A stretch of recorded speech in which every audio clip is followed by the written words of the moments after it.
Graça e paz, amados, bem-vindo ao nosso encontro semanal. O título da nossa lição de hoje é Os Atributos do Espírito Santo. O nosso texto bíblico está no livro de Tito, capítulo 3, do versículo 1 ao 7, que diz: admoesta-os a que se sujeitem aos principados e potestades, que lhes obedeçam, estejam preparados para toda boa obra. Que a ninguém infame, nem sejam contenciosos, mas modestos, mostrando toda a mansidão para com todos os homens. Porque também nós éramos, no outro tempo, insensatos, desobedientes, extraviados, servindo a várias concupiscências e deleites, vivendo em malícia e inveja, odiosos e odiando-nos uns aos outros. Mas, quando apareceu a benignidade e o amor de Deus, nosso Salvador, para com os homens, não pelas obras de justiça que houvéssemos feito, mas segundo a sua misericórdia nos salvou pela lavagem da regeneração,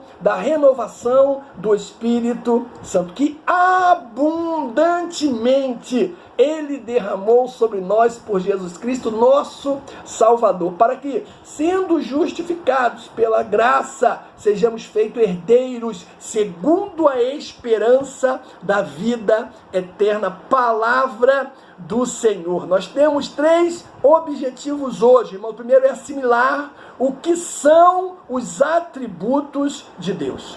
Segundo objetivo nosso é compreender que o Espírito Santo, ele compartilha os mesmos atributos de Deus. E terceiro e último objetivo é refutar ensinamentos equivocados que procuram diminuir ou invalidar a personalidade do Espírito Santo. Esses são os nossos objetivos. Pois bem, uma das marcas distintas do cristianismo é a sua crença no Espírito Santo como uma pessoa divina. Outras religiões místicas, e filosofias admitem a existência de uma força, um caminho sobrenatural ou de algo que conduz os destinos humanos, como Dharma, que significa manutenção no hinduísmo, ou Tao, que significa caminho no taoísmo. Mas esses conceitos de pensamentos religiosos de outras crenças nunca foram apresentados como uma persona, com os atributos próprios de alguém que possa se relacionar pessoalmente com o ser humano.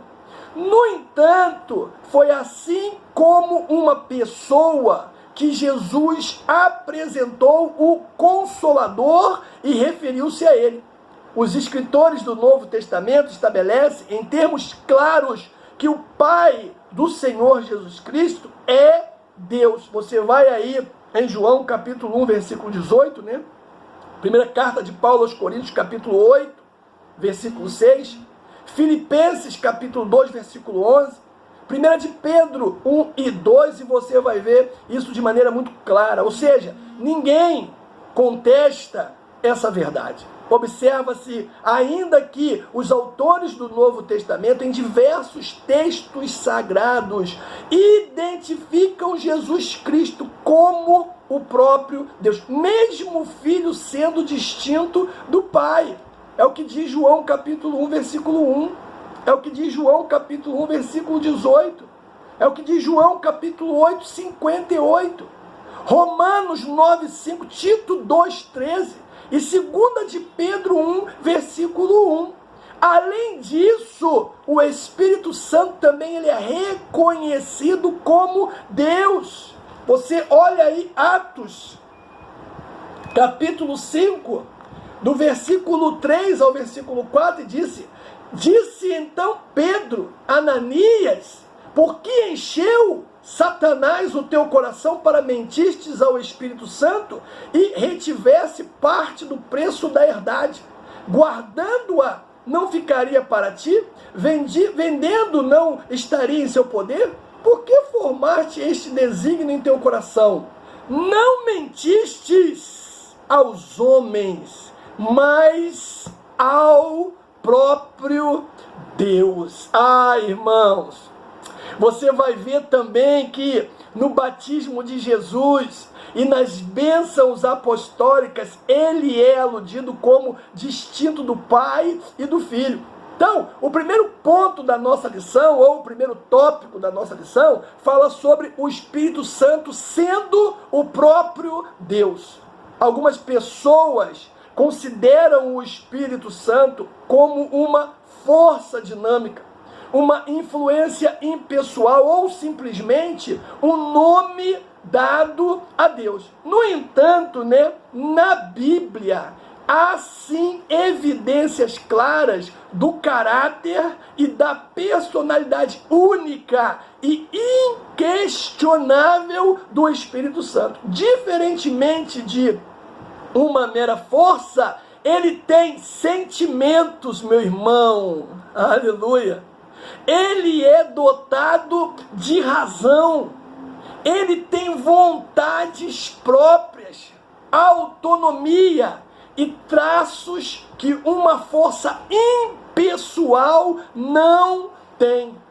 Deus é chamado, de Pai do nosso Senhor Jesus Cristo, bem como do nosso Pai. Se você for em Romanos capítulo 5, 15, versículo 6, você vai ver isso. Segunda carta de Paulo aos Coríntios 11, 31. Efésios 1, versículo 2 e 3. Colossenses 1, 3. Filipenses 1, 2. 1 de Pedro 1, versículo 3. Especificamente, o apóstolo João, ele se refere a Jesus como Deus. João capítulo 1, versículo 1. João capítulo 8, versículo 58. Ou seja, em vários trechos, o mesmo faz o apóstolo Pedro. Se você olhar 2 de Pedro capítulo 1, versículo 1, você vai ver que ele se refere ao Espírito Santo como Deus. O Espírito Santo sempre é citado junto ao Pai e ao Filho. Mateus 28, 19. 2 Crônicas 13, 14. Aí dentro desse primeiro tópico, que fala que o Espírito Santo é Deus, nós temos o Espírito Santo sendo soberano. O Espírito Santo, ele pensa, conhece e sabe todas as coisas. Paulo fala isso quando escreve a sua primeira carta aos Coríntios, capítulo 2, do versículo 9 ao 11. Ele ensina, como diz João, capítulo de número 14, irmãos, versículo 26. Ele consola, como diz João 14, 16. Testifica de Cristo, intercede em favor dos cristãos, como diz João capítulo 15, 26, Romanos 8, 26. Ele é soberano conjuntamente com o Pai e com o Filho. Enquanto Jesus instruía Nicodemos acerca do reino de Deus, o mestre usou o cenário ao seu favor para esclarecer as dúvidas desse homem. A conversa entre Jesus e Nicodemos aconteceu à noite, João capítulo 3. Conversas noturnas geralmente aconteciam no piso superior da casa. É bem provável que enquanto eles conversavam, o vento soprava. Aí Jesus é sensacional. Ele usou o vento como símbolo da obra do Espírito Santo de Deus. A palavra grega, traduzida por Espírito, também significa vento. E como o vento sopra onde quer, de modo soberano, assim também opera o Espírito Santo de Deus. Ninguém sabe a origem ou o destino do vento, mas todos sabem que ele existe. O mesmo acontece com o Espírito Santo de Deus. Aí dentro do primeiro tópico, que fala que o Espírito Santo é o próprio Deus, nós temos o Espírito Santo como cooperador. Em 3 ocasiões, no Antigo Testamento, ele utiliza pronomes pessoais e verbos no plural. Por meio deles, podemos facilmente compreender que o Espírito Santo estava cooperando com a obra divina. A primeira ocorrência se dá em Gênesis, na criação do primeiro ser humano, que diz a palavra do Senhor: façamos, no plural, o homem à nossa imagem, conforme a nossa semelhança. Gênesis 1, versículo 26. A segunda, quando Deus decidiu confundir as línguas faladas pelos seres humanos, no episódio lá na Torre de Babel. O que diz o texto? Desçamos, olha aí no plural novamente, o Pai, o Filho e o Espírito Santo, desçamos e confundamos ali sua linguagem. Gênesis capítulo 11. A última referência está no chamado de Isaías para a missão de profeta. Quem há de ir por nós? Isaías 6:8. Essas passagens, irmãos, exemplificam a atuação do Espírito Santo no cumprimento dos propósitos divinos, agindo ativamente na criação, conduzindo desígnios humanos e vocacionando pessoas para o serviço de Deus. Ainda dentro desse primeiro ponto, que fala sobre o Espírito Santo sendo Deus, nós vamos ver também o Espírito Santo como residente. No Novo Testamento, amados, a ação colaboradora do Espírito Santo é mais profunda no homem. O Mestre assegurou que o Espírito Santo, ele habita no cristão. João 14:17. De que forma? Guiando em toda a verdade. João 16:13. Ensinando-lhe todas as coisas. João 14:26. De fato, após o seu derramamento no Pentecoste, ele reside no interior de cada um dos seus filhos. Fazendo o quê? Primeiro, regenerando. João 13, do 3 ao 6. Batizando, como diz o apóstolo Paulo lá na sua primeira carta aos Coríntios, capítulo de número 4, 31. Revestindo, como diz Atos 1:18, 2:4, 4:31. Cingindo, como diz Atos 13, versículo 2. E também convencendo o homem, meu irmão, do pecado, da justiça e do juízo, como diz João 16, versículo 8. Como Jesus, escute isso, o Espírito Santo também é uma pessoa divina. Paulo fala muito sobre isso, inclusive em Romanos capítulo 8, versículo 9.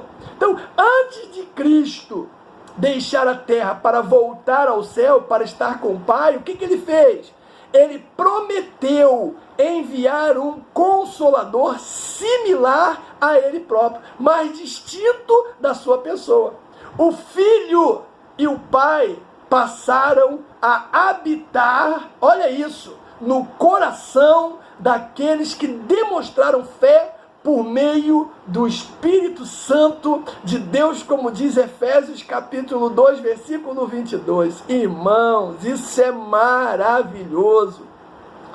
Você vai ver que momentos antes da sua prisão, Cristo estava orando por seus discípulos. Em sua oração sacerdotal, lá no Evangelho de João, capítulo de número 17, ele declarou que Deus habitaria nos crentes. Ele disse: eu neles, aleluia, e tu em mim, para que eles sejam perfeitos em unidade. João 17, 23.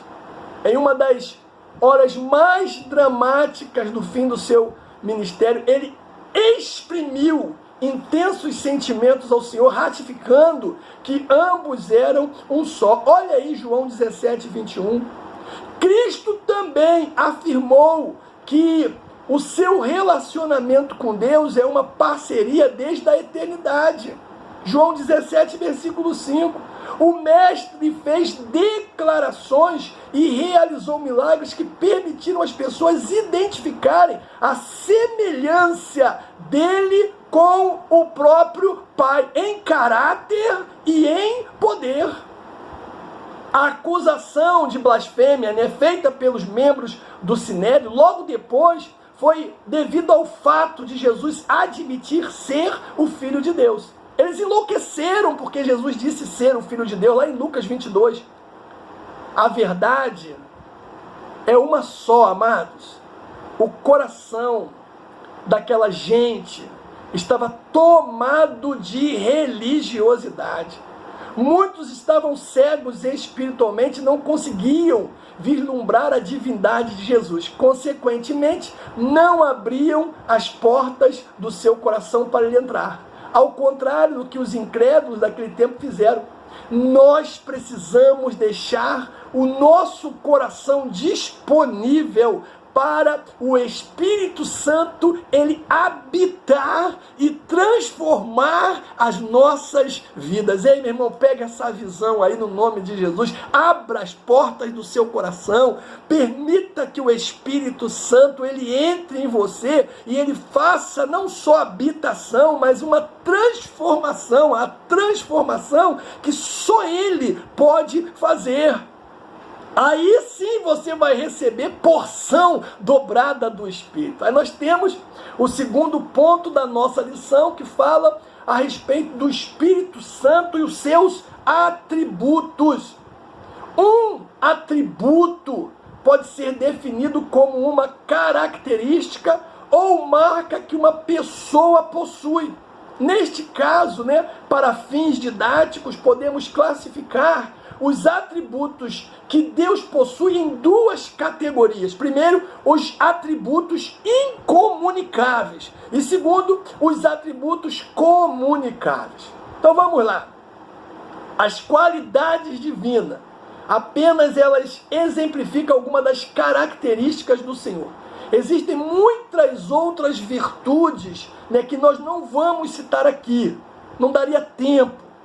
Evidenciar seus atributos foi uma das formas que ele encontrou, foi uma das formas que ele encontrou para revelar-se ao homem.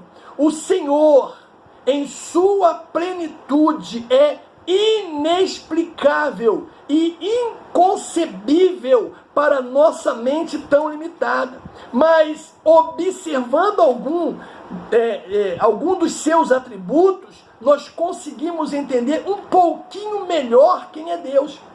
É preciso compreender que todas as características inerentes ao Senhor também estão presentes no Espírito Santo de Deus. Por isso, vamos citá-las agora, nesse momento. Então vamos começar falando sobre os atributos incomunicáveis, irmãos. O Espírito Santo, ele não é simplesmente uma pessoa. Ele é como Pai e como Filho. As Sagradas Escrituras claramente apresentam suas características divinas. Os atributos incomunicáveis são exclusividades de Deus. Apenas Ele possui, que é a onisciência, só Ele possui. A onipresença, só Ele possui. E a onipotência, só Ele possui. Ele é o próprio Deus. Ele é o próprio Deus. Então, vamos ver alguns exemplos, dos atributos do Espírito. Vamos começar afirmando, como diz Atos 5, do 3 ao 4.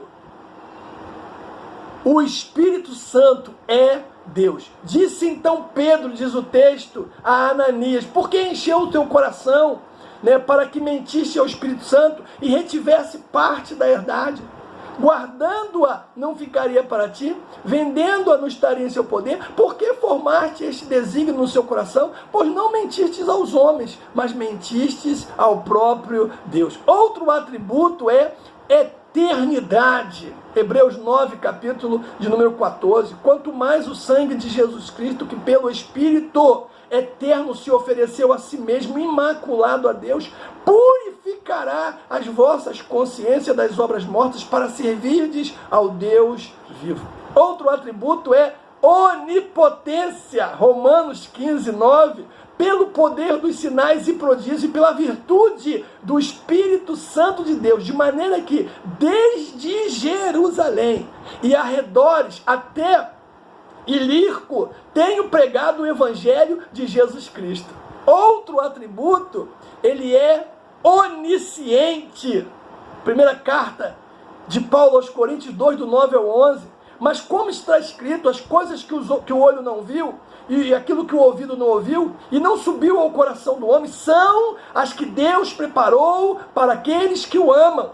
Mas Deus não a revelou pelo seu Espírito, que penetra todas as coisas, ainda as profundezas de Deus. Porque qual dos homens sabe as coisas do homem, senão o Espírito do homem, que nele está? Assim também, ninguém sabe as coisas de Deus, senão o Espírito de Deus. Outro atributo, ele é onipresente. O Salmo 139, 7 e 8, irmãos, esse texto ele é maravilhoso. Para onde mirei do teu Espírito?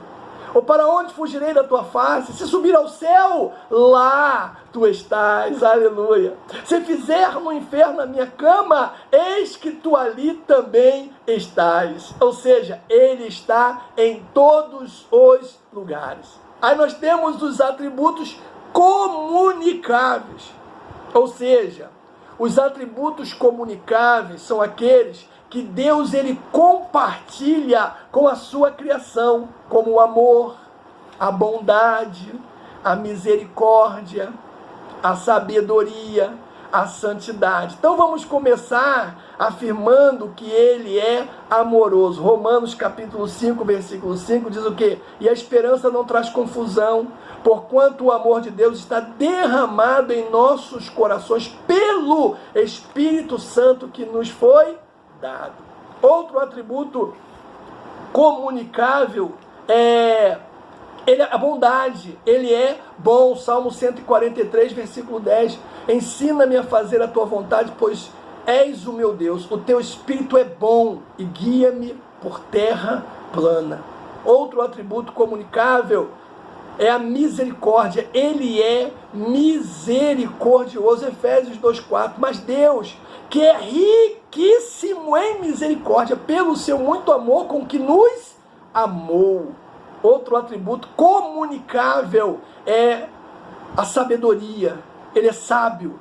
Paulo fala sobre isso, primeira carta aos Coríntios, capítulo 2, as quais também falamos, não com palavras que a sabedoria humana ensina, mas com as que o Espírito Santo ensina, comparando as coisas espirituais com as espirituais. Aleluia. Outro atributo é a santidade. Ele é santo, um atributo comunicável. Primeira carta de Paulo aos Coríntios, capítulo 6, do 14 ao 20, olha aí. Primeira de Pedro 1,15. Sede santo, diz a palavra, porque eu sou santo. E isso ele comunica com nós. Aí nós temos também, dentro ainda desse tópico aí, os atributos do Espírito Santo na poesia hebraica. Porque encontramos no livro de Salmo, pelo menos 4 menções diretas ao termo Espírito Santo. Então podemos entender que ele também era reconhecido como Deus. Primeiro, o salmista implorou a Deus: não lances fora da tua presença e não retires de mim o teu Espírito Santo. Salmo 51. Ou seja, Davi sabia que o Espírito Santo de Deus podia retirar-se dele por causa do pecado, como aconteceu com Saul. 1 Samuel capítulo 16, dá uma olhadinha aí. Saul pecou e imediatamente o Espírito de Deus se retirou dele. E nós temos que ter muito cuidado, Se eu quero que o Espírito permaneça habitando em mim, eu preciso estar com a minha vida pautada nos ensinamentos da palavra de Deus. O salmista também indagou: para onde mirei do teu Espírito? Ou para onde fugirei da tua face?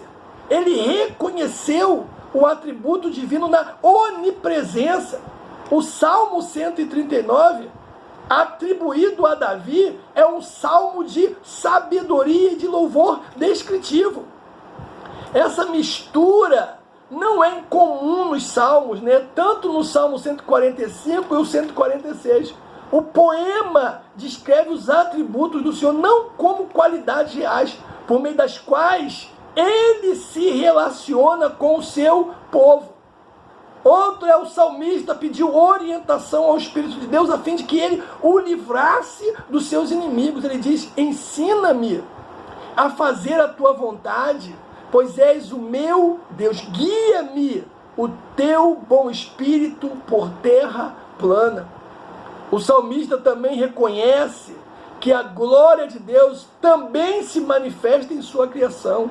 Envias o teu espírito e são criadas, e assim renovas a face da terra.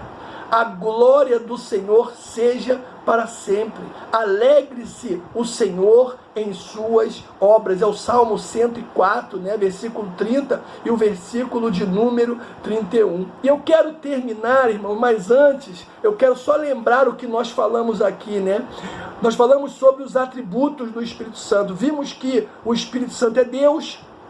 Falamos da sua soberania. Falamos que o Espírito Santo ele é cooperador. Falamos que ele reside no cristão. Depois, o segundo ponto, nós falamos que o Espírito Santo, falamos do Espírito Santo e os seus atributos, dos incomunicáveis, aquele que está exclusivamente pertence a ele, e dos comunicáveis, aquele que ele compartilha com nós como a igreja dele, a igreja noiva de Cristo. E fechamos falando sobre os atributos do Espírito na poesia hebraica, no livro de Salmos. Eu quero concluir, irmão, dizendo assim, o Espírito Santo é o revelador da verdade. É fácil concluir porque ele é o agente que conduz o homem a Cristo. Ele convence o homem do seu pecado. João capítulo 16. Leva o homem ao arrependimento, regenerando este homem. Tito capítulo 3. E também o Espírito Santo o santifica, como diz Paulo lá, a igreja de Tessalônica, capítulo de número 2. Então, quando alguém entende que está perdido em seus delitos e pecados e arrepende-se e volta para Deus confiando no sacrifício de Jesus, o Espírito Santo, que já vinha atuando sobre o entendimento dessa pessoa, no sentido de ela perceber o plano de salvação e aceitá-lo, vem, após a conversão, fazer morada no coração do novo convertido, fazendo compreender as Escrituras e a vontade de Deus, gerando espiritualmente para uma nova vida em Cristo. Ao contemplarmos os atributos do Espírito Santo, reconhecemos que a sua essência é a mesma do Pai. Não há distinção entre eles, embora cada um haja intencionalmente de maneira autônoma. Meu irmão, o Espírito Santo é o próprio Deus. Que o Senhor te abençoe no nome de Jesus.